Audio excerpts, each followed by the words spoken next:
Thank you everyone for coming tonight to the weekly Chaburah. I actually gave a Chaburah last night, also in my father's Bet Knesset in Kew Gardens. Baruch Hashem, it was fantastic. It was spiritual. It was really special to be there. I only come to my father's house for Shabbat, or in general, to give a Chaburah maybe twice a year.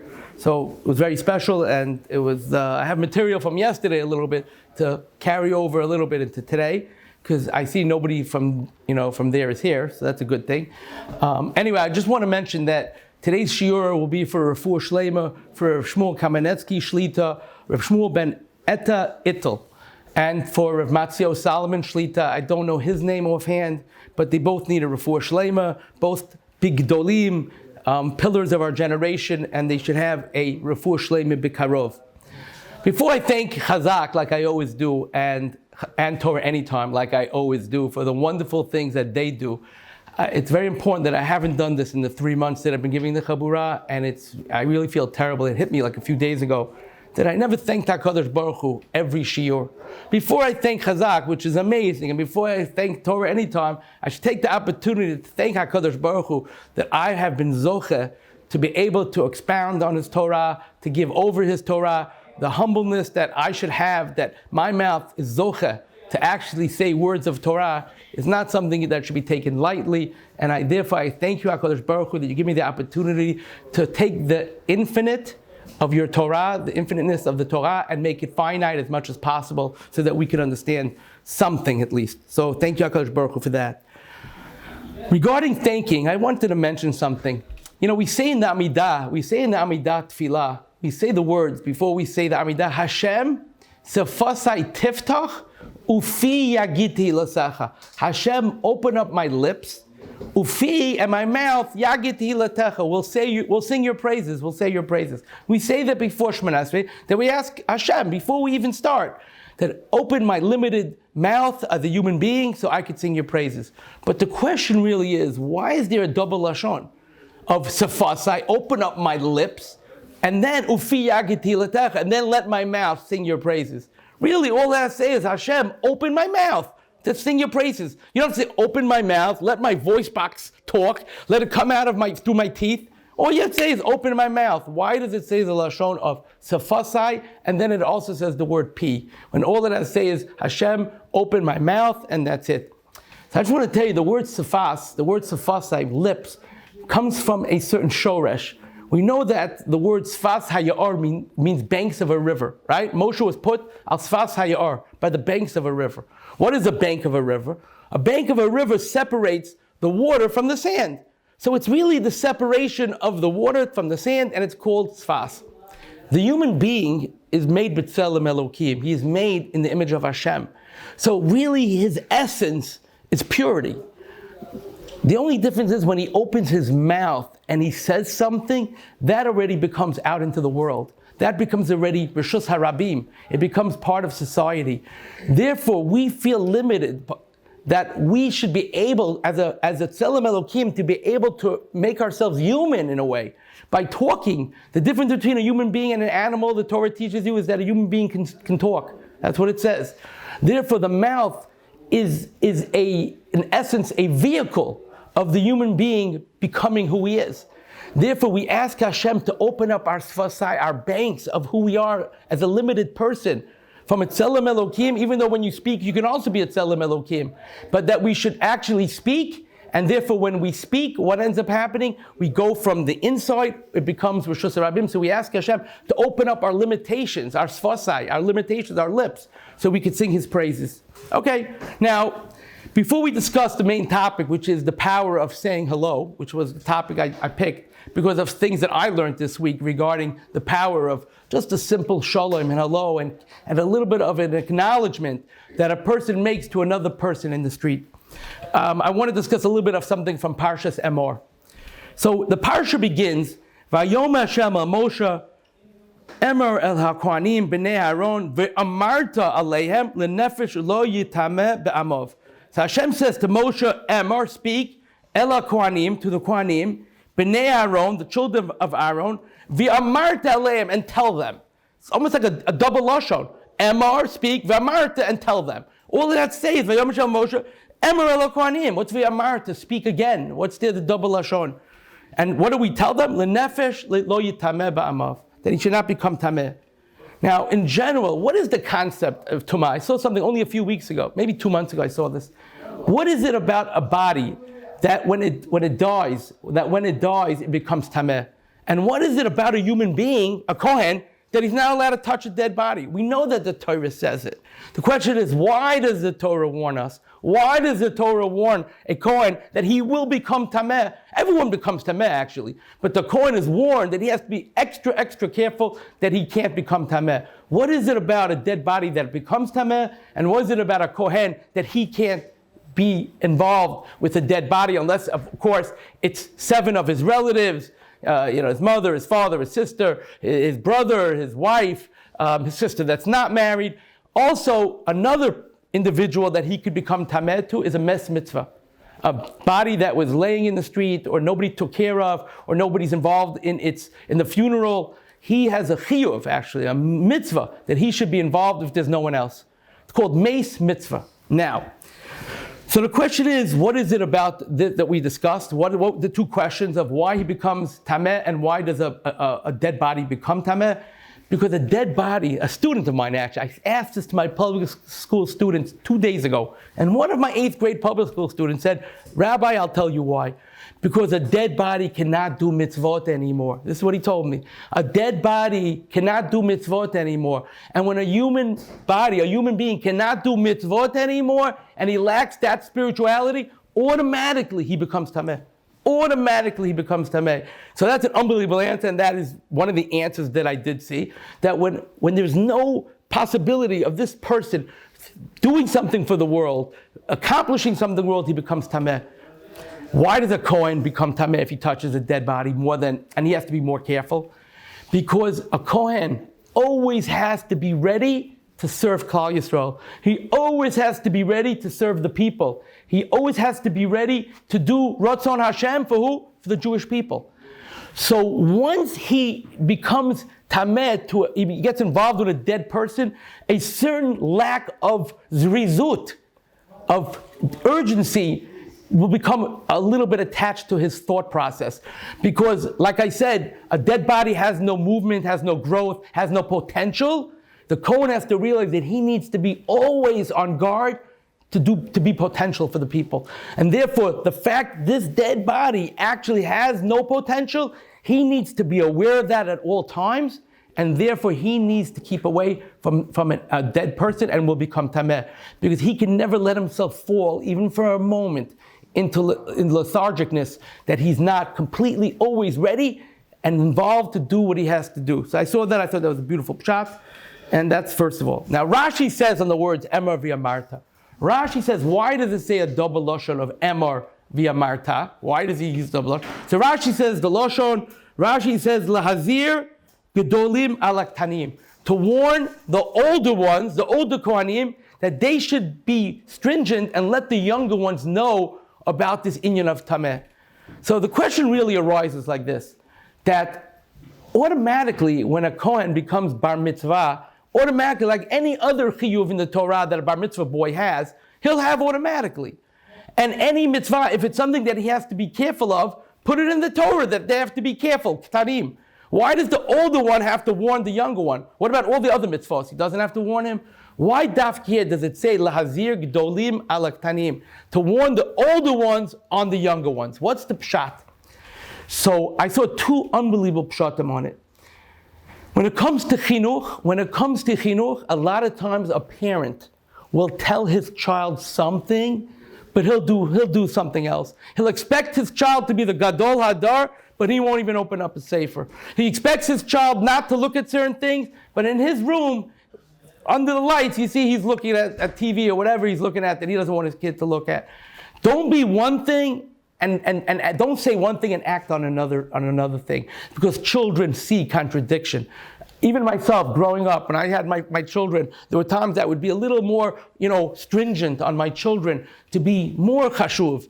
And I know deep down they would look at me and say, but Abba, you talk about not learning for a moment. I don't see you learning all the time. Don't preach sometimes what you can't follow yourself. Do as I say, do as I do, and not as I say. Famous expression. Therefore, what's the Emor v'amarta?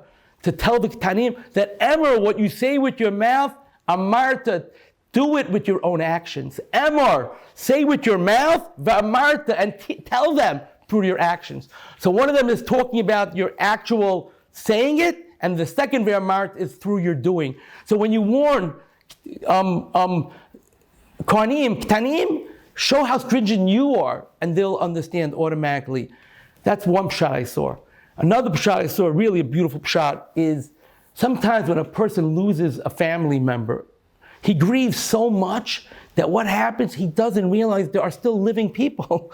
A person is in grief, a father, a mother, for his own parent, for a wife, chas v'shalom, a parent, chas v'shalom, a father, that they forget sometimes that there are living children too that are suffering. Sometimes a person is so involved in his own suffering that he doesn't understand his actions for others. Therefore, the Torah is teaching the Kohanim that when you're involved with the 7 people and the Meis Mitzvah, that you are allowed to grieve, don't lose sight, L'hazir Gdolim, don't lose sight on the Ktanim, that they're also people. They're also people. In other words, grieve, suffer, feel the pain, but also limit the amount, knowing that there are other people that are still living. And I saw a nice thing.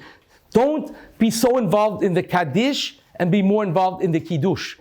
Not so much on the death part of it, but on the Kiddush, of the Kiddush that you make for your family, which means be involved more in the living, a little more than you normally would. So I saw an unbelievable story it's funny, I said a story yesterday from Rav Matzio Solomon, and I haven't said this story over probably in maybe 7 to 8 years. I remember it from 7 to 8 years ago, I haven't said it over.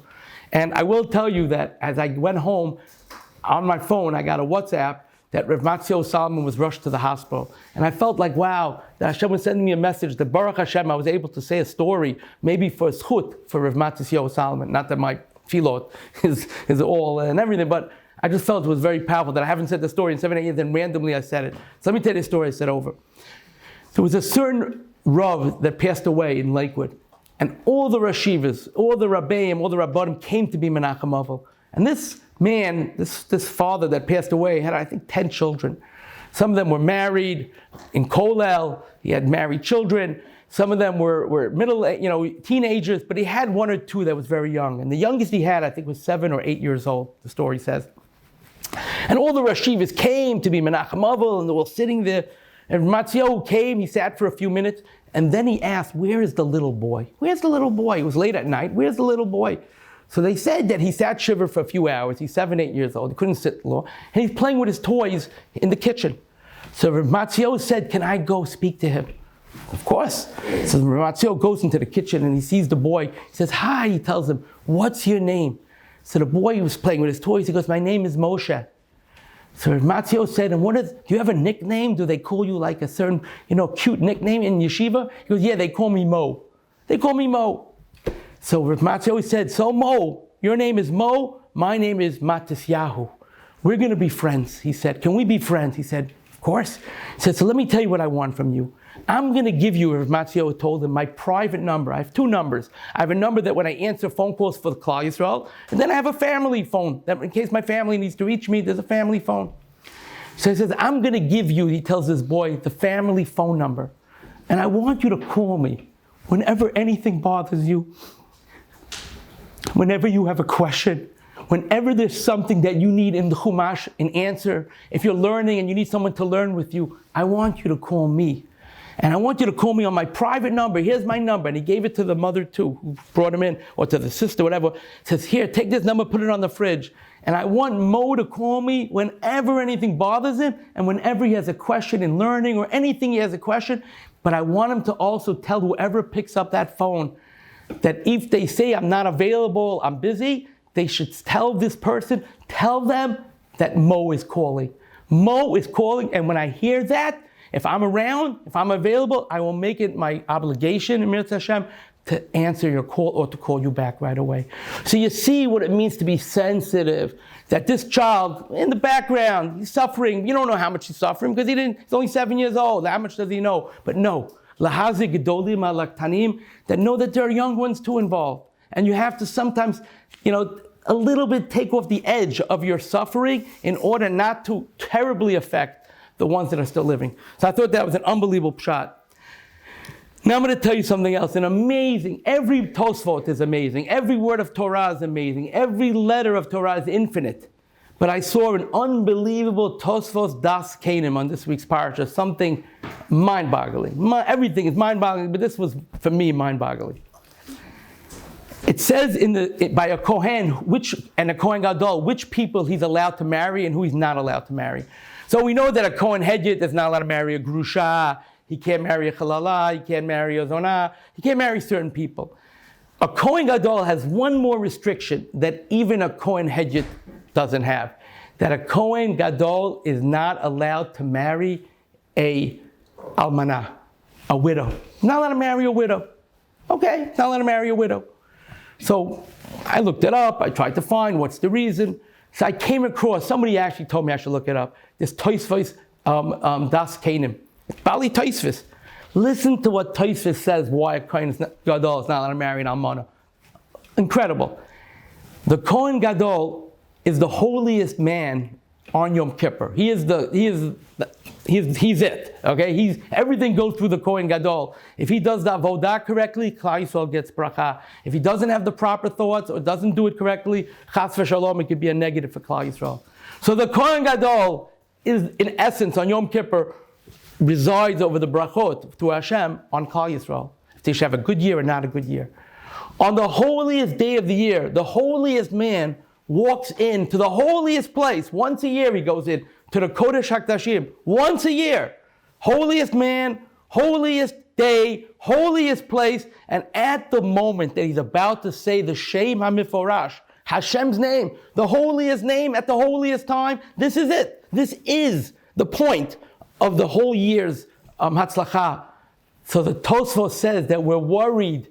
The reason why a Kohen Gadol is not allowed to marry an Almanah is because we're worried that at the moment he says the Shem HaMiforash, he's going to have once seen a certain lady once by accident, I don't even know where, and that she's going to be a married woman, and he might actually daven at that moment that her husband should die and that he'll marry her. This is what Tosfos says. Now, this is what the Kohen Gadol, we have to be worried that this is what the Kohen Gadol is going to be thinking at the highest level, at the highest time, at the highest place, using Shem HaMiforash, that he's going to daven that some woman's husband should pass away so that he might be able to sneak in and marry her. First of all, what's Shaykh? How is he ever going to get to marry her? But this is the koach of Tumah the Torah is teaching you, that on the highest level of Kedusha, that a person can reach the highest level of Kedusha, over there, you have to be worried that the Satan, the Yetzer Hara, the Sitra Achra will bring into a person the greatest of Tumah. Unbelievable lesson. If that's the Kohen Gadol, I don't want to talk about other people, but any human being has to worry a little bit, like what's going to be his cheshbon? How he has to be careful. I thought that was unbelievable Tosfot. Every Tosfot, that's just mind-boggling. And I want to tell you, I wanted to add to that I know this, Pshatim always say, why on Yom Kippur? By mincha time on Yom Kippur, after Kol Nidre, the next day, right before Ne'ilah, what do we read in the Torah? We read the Parsha of Arayut, of forbidden relationships. Why on Yom Kippur? You just went through a whole night of Yom Kippur. You went through a whole day of Yom Kippur. You're fasting, you're weak, you're hungry, you're tired. That's what we need to be reading about. Read about another time. No one thinking about, I hope, on relationships he shouldn't be involved with on Yom Kippur, right by Mincha time. So the answer is the Torah is teaching you humans are humans, and humans have to be careful, and you have to always be on guard. Even when you think you're up there, you never know when a person could fall. You never know in anything. It doesn't have to be that, but a person shouldn't think that he's indestructible and nothing can get him because he's spiritually high. I remember many times in my life where I felt spiritually so stark, and I'm going to learn all day. Matzah Yom Kippur, I'm going to learn the whole Sukkot. I'm going to learn Mamish Matzah Yom Kippur. I'm not even going to eat anything. I'm going to sit down and I'm going to learn, and then I'm going to Mamish finish the whole Masechet Sukkah over Sukkot. I remember every year I make almost the same promises. What happens? Matzah Yom Kippur, Kiddush Levana. You have to make Kiddush Levana. You don't want to show you're running to eat. So you want to show that you're not into the food. You Kiddush Levana, you put away your talit. Then all of a sudden, within an hour or two, I'm busy. I really can't learn tonight. I'm tired. I'm going to learn tomorrow morning. Tomorrow morning is when I'm going to start learning, when I can have hours of learning. You sit down in the morning, you go to Shachrit early. Ooh, you're going early. And then you realize, I have some errands I have to do. Bottom line is, everybody changes. I'm not saying chas v'shalom, but pretty much, at least I am pretty much, it's not a good thing, but I'm pretty much, the same person from year to year. I make some changes. I get better a little bit, but not overwhelming like what happened to you. You know what I'm saying? So, because the answer is you're on guard, you think you're indestructible, and then you go to a shiur and you get inspired, and you say, that's it, I'm going to be different. And then you get into your car, you turn on your not the radio even, but you turn on your car and you go home and it's quiet, there's no music, there's no simcha v'chotan and kala, where you're getting spiritually uplifted. Because we're human, and the Torah is teaching you that a human being has to always, always be on guard. Even in its most difficult or strong matzavim in his life, he should always be on guard. Now I want to talk about Kabbalat Torah a little bit. We'll discuss for like 5-10 minutes and then we'll end. We know that Pesach night, the night of Pesach, was considered the engagement of Klal Yisrael to Hashem. They went from being Avdei Parai to now becoming Avdei Hashem. So in essence, we got engaged to our Kadosh Baruch Hu. How do we know? Because Shavuos night is the wedding. Shavuos night is when we married HaKadosh Baruch Hu and the Torah, right? Hashem made the mountain full of flowers, like a wedding canopy. He made the chuppah for Klal Yisrael as if they're standing under a chuppah. Because we got married to HaKadosh Baruch Hu, like when we put on our tefillin every morning, Varashtichli la'olam, we put it on our finger like a ring. We do 3 times, like a ring, that we're marrying into the Torah every day. Torah mechadeshes b'chol yom. So in essence, we renew our vows to HaKadosh Baruch Hu every single day. Therefore, the wedding was Shavuot. They say that the luchot were the ksubah. The luchot were the ksubah between us and Hashem. That's why it's like, not the whole thing. It's like a ksubah. So when is the engagement?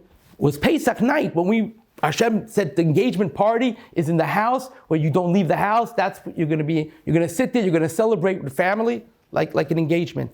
So what's the 49 days between Pesach and Shavuot? That's called the engagement period. You ask somebody who's marrying off children, right? I need 2-3 months. You ask the women especially, my wife, I need preparations for 3 months, 2.5 months, 2 months preparation. What are you preparing for? Not enough time, never enough time. Preparation for the big wedding. No problem.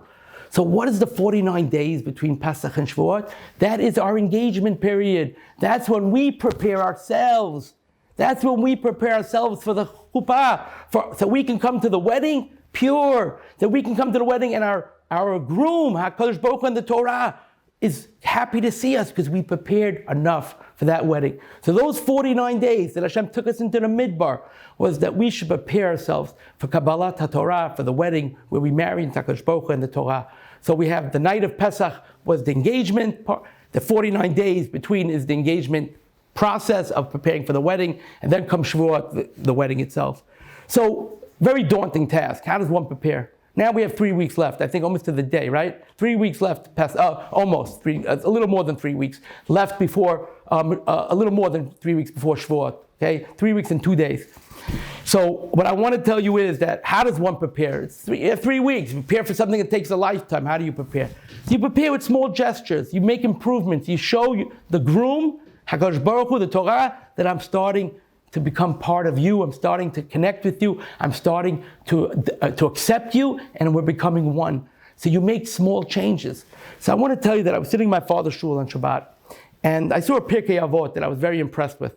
I have, 50, 60 different books on Pirkei Avot in my house. I never saw the particular one in my father's shul, and it was written by someone by Rabbi Nassim Muller, his name is. I think it's called Dar Lajar, Generation to Generation Pirkei Avot. So I was sitting by my father's shul. I love Sfaradim. I love Bukharians. The way they daven, nobody davens like them. But it's a 4.5-hour davening Shacharit. Started at 8, ended 12:30. I'm serious. Started at 8. I came at 8:40, hoping I was a little late. And I walked in there, and they were still drinking tea over there. I don't know. They were still saying brachot. But anyway, so it was a little. I'm not used to it. I'm used to davening 2 hours Shabbat, which is wrong. I didn't say it's right, but that's what it is. So I opened up this Pirkei Avot. I davened a little ahead. I was by Nishmas waiting, and I saw an unbelievable thing. in this, what I want to discuss actually, what does it mean to say hello? What does it mean to say hello? So it says like this, Mishnah, Perik Daled, Mishnah Chaf, Ramasya ben Cheresh Omer, have a magdim b'shalom kol adam. A person should, before somebody even says hello to him, he should be magdim and say hello to someone else. In other words, always be the first to say hello to somebody, whether he's a Jew, whether he's a non-Jew. Obviously, it shouldn't be somebody that you shouldn't be talking to, but a person should be careful to always say hello to someone. That's what Rav Masya ben Cheresh says. So what does that mean to say hello? What's the benefit of saying hello? So he brings down that obviously you never know when somebody's going through a very difficult day, he's having a rough day, he's sad, and your smile to him and your little hello to him, I'm not saying it's going to change worlds, but it could change a little bit of the direction of how he's feeling. It could change a little bit of that. He went from a sadder, or you make a quick joke or a smile, like my brother always was very careful that when he met people, even for the first time, always with a little quip joke, always with something sharp. Come on, get excited, be happy, you look sad, let's be happy. Whenever he would meet people, always getting people uplifted. So I mentioned the story before this shir, but I'm going to say it for the shir, for people that watch it, that I saw a story actually in this book, in the Sefer, about what it means to say hello and what it means a small gesture for a person. I said this story over to a psychologist that I met on Sunday right afterwards. And I told him what it means that, a story I said, he said it's an amazing story. Now I'm going to tell you a story, which I said before, that this psychologist was walking in the street on Central Avenue, he told me this, and there was a boy with a hoodie that was walking by him, but he looked very disheveled. He looked like he wasn't clear with himself. And he didn't even notice that this psychologist was walking on the street, and he bumps into him. So he turns around, this boy, and he says, I'm so sorry. And he knew who the doctor was. Because I guess he was a famous psychologist in the neighborhood. He says, Doctor, I'm so sorry, I apologize, I wasn't paying attention. The doctor says, no, is everything okay? Are you okay? Are you doing well? He says, I'm a little down. He says, don't give up. Spoke to him for 30, 45 seconds. He said, don't worry about it, just be happy, try your best. And he got into his car and left. 3 months later, the psychologist tells me, he gets an email from this boy. Says, Doctor, whatever, I want you to know that the day I bumped into you, and you spent 30 to 45 seconds talking to me, asking me a little bit about myself, I plan on committing suicide that afternoon or evening. And after you spoke to me for those 30, 45 seconds, a little bit of a warmth, of a change in my mind, my thought process changed a little bit. And I made up that I'm not going to go through with it. And instead, I'm going to tell my parents that night what happened and what I was planning on doing. And I want to tell you, I've been 3 months in rehab right now so far, and my whole life has changed. And I want to thank you because of the few seconds that you spent with me, just asking if I'm okay, saved my life. Obviously with Hashem's help, saved my life. So you never ever know when a small act, really what it does for another person. Don't take for granted. I want to tell you, I'm not a chashva guy, I'm not a big tzaddik, I'm not a big Talmid Chacham, but I will tell you that I do a lot of kiruv, I work with a lot of students, and whenever I'm driving on 108th Street, wherever I'm driving, and I see a public school kid, and I'm driving, I have to go somewhere on my way home, and I see public school kids or a public school kid walking, he's not wearing a yarmulke, it doesn't make a difference, I will always pull over, almost all the time. I will pull over, my guilt also gets to me, and I'll pull over and I'll roll down my window and he has to, I'll go ahead of him and I'll wait till he passes me. What's your name? Where are you from? What school do you go to? Do you hear of our programs? Would you like to come to a program? And yesterday I was by Sushi Fusion and I was giving the kids from J-Wave and Bet Gavriel food. And again, I was in a rush to go to the shir that I was giving actually in Kew Gardens. And I get into my car and a kid passes on his bike. And I said to myself, Avrohom, don't go out, don't be OCD, don't get out of the car, just don't get out of the car. I said, you never know. What happens? I quickly got out of the car, and as he's driving by, because he was passing me, I said, you're on the bike. I don't know his name. I said, you're on the bike. You're on the bike. He turned around. I said, could you come over here? He said, yeah. I said, I'm really sorry, I don't know your name. I had to say, you on the bike. I asked him his name. Then I said to him, do you ever hear, he's an 8th grader. I said, what school do you go to? I said, you ever hear of J-Wave? He goes, I heard of it, I haven't gone. I said, how about you start coming to the programs? Start coming to the programs. He said, where is it? I said, in Bet Gavriel. I said, tomorrow. He came tonight. You never know when you're a little bit of stopping your car and just asking a little bit about a person, what it can do for another person. And let's just say, could you imagine if this kid becomes frum one day and marries frum and has children that go to yeshiva, and maybe it could have been, not giving myself the credit, but because I actually took the time to stop to invite him to a program. So you just never know what your actions do. So I want to tell you the story that I read actually in that book, what I told the psychologist. So I read an unbelievable story, and we'll end with this. I saw, and there's a lot more to say. I have like 5, 6 more stories, but we'll save it for another time. But I do want to end with this story, that there was a bacher in Ponevezh that was 17 years old. A bacher that was 17 years old. And he came to Ponevezh in the middle of his man. Yeah, obviously, if you get into Ponevezh, which is the elite of yeshivot, means you're doing something learning-wise. Good, correct. This bacher went to one of the rabbeim. He went to one of the rabbeim in the yeshiva, and he gave him a wedding invitation. He was 21 years old, and he gave a wedding invitation to one of the rabbeim. And this Rebbe takes this invitation and goes, oh, you're getting married, Mazel Tov, amazing. But I don't know why you're inviting me. I'm honored you're inviting me. But I don't see why. I've never really spoken to you once. I don't even think in yeshiva even once. You were not on my shir. I was involved in my shir. I apologize, but I'm honored. Why are you inviting me even? I'm honored. He says, Rebbe, you don't understand. He says, because of you, I'm still in yeshiva. Because of you, I'm still in yeshiva. And because of you, I sat the last 4 years that I steiged, all because of you. He goes, really? I don't even recall. I remember seeing you here and there, but I don't recall speaking to you even. So he says, let me tell you what happened. He says, when I was 17 years old, I came into Ponevezh, in the middle of the Zman. And I didn't learn well. I wasn't learning the way I should. I was also not friendly with some of the kids. I wasn't involved. I wasn't social at all with the Bachrim. I was like an outcast. And I made up my mind that Pesach, that right before Pesach, the Pesach Zman, right after the Pesach Zman, I'm not coming back. Right after the Elul Pesach, whatever, the winter Zman is over, I'm not coming back after Pesach to Ponevezh. I made up my mind, packed my suitcases a week earlier, even I sent it home, I'm not coming back. The Shabbos before we were Bein Hazmanim, before I guess Rosh Chodesh, we were all in yeshiva, and all the Rabbeim were lined up. All the Rabbeim, that's how they work in yeshiva. All the Rabbeim, 20, 50, whatever it is, line up. And after Ma'ariv, everybody passes by all the Rabbeim, and they wish them good Shabbos. So I'm making my round, going good Shabbos, good Shabbos, Shabbos. And then I came to you and I said good Shabbos to you. Nothing to do with you, no shaykhs. I wasn't in your shir even. No shaykhs. He was an older shir anyway. And you said to me, can I speak to you for a second? I said, sure. So you took me outside of the Bet Midrash, and you said to me, and you said, can I take your tie off? I said, yeah. So you took my tie off, and you said to me that it wasn't done right. It was squeezed a certain way, and you made my tie for me. And you put it, and you fixed it for me, and you put it nice for me, and that was that's all it was. He said that, but I made up after that story that you did that for me.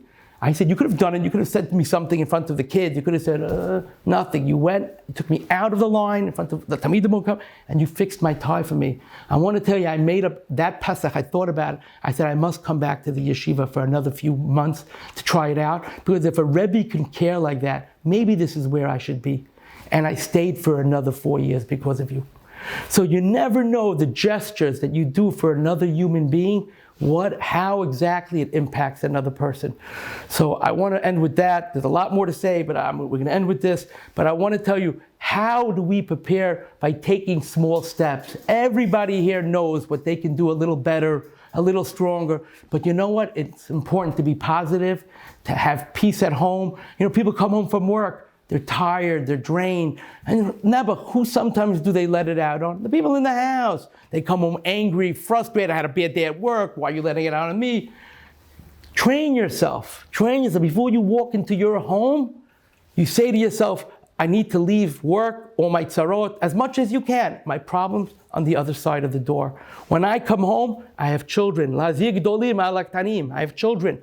I have a wife, or you do have a wife. I have to actually come home and leave all my problems on the other side, if you can, on the other side of the door. And I'll end with one quick story of Shlomo Zalman Auerbach. If Shlomo Zalman Auerbach, the Gadol Hador, the Posek Hador, the sensitive of Shlomo Zalman Auerbach, famous story, Pesach Krohn says this over many times, that when he would come to his house, he would walk with Talmidim, But when he would come to the house, right before he walked into his own house, he would fix his coat, fix his shirt. I don't know if he wore a tie, fix his shirt, take his hat off, brush it, put it on, and make himself present as if he's going to fundraise. And they would ask him why, he's just going home. He goes, no, don't you understand? The Shekhinah is at home. My wife is to me like the Shekhinah. It's like the divine spirit's at home. I want to come presentable when I walk into my home to show respect to the Shekhinah, to the respect that I have for my wife, because she is the Akeret Habayit. And I need to walk in as if I'm meeting like a Gadol Hadar, or who knows who you're meeting in business, how you're going to be careful. He would always make sure before he walks into his house that he came in presentable and not disheveled.